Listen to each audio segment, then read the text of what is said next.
কত ঘুমাবে? উঠো, তোমার চা।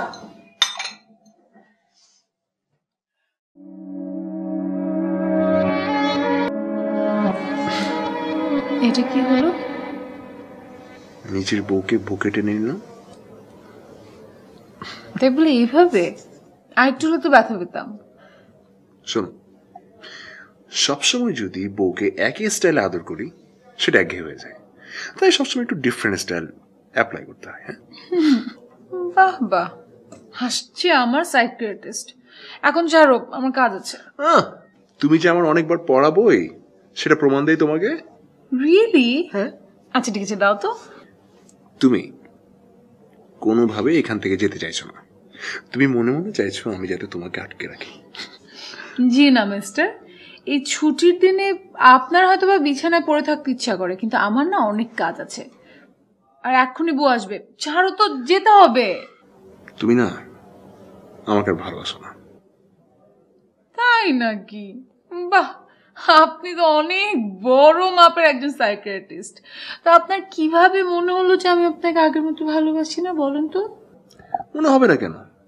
এরকম একটা রোমান্টিক সিচুয়েশনে তুমি বুয়ার মতো একটা আনরোমান্টিক কথা বলছো, এটা কোনো কথা বলো? আচ্ছা ঠিক আছে, আমি বুয়াকে কাজটা বুঝিয়ে দিয়ে আসি, তারপরে আপনার বুকে মাথা রেখে ঠিক আপনার মতো করে রোমান্টিক রোমান্টিক ডায়লগ দিব। ওকে, হ্যাপি? কথা দিলা কিন্তু। আচ্ছা ঠিক আছে, কথা দিলাম। ছাড়ো তো, ছাড়ো বলছি। এই শোনো,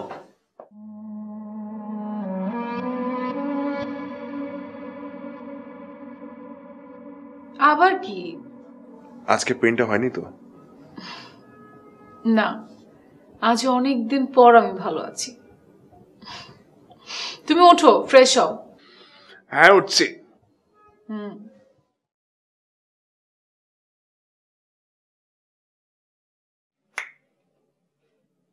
এই কিরে, ঘটনা কি? তোকে এতবার নক দিচ্ছি, মানে তোর কোনো রেসপন্স নেই। Are you okay? কখন এলি? আমি তো হয়তো কিছুক্ষণ হলো এলাম, সেটা কথা না। আমি বুঝতে পারছি আসলে তোর মনের অবস্থা এখন একটু বাজে হয়ে আছে, কিন্তু তারপরও কিছু তো করার নেই।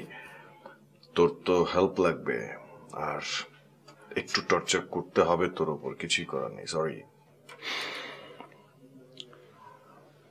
তোর ধারণা ভুল।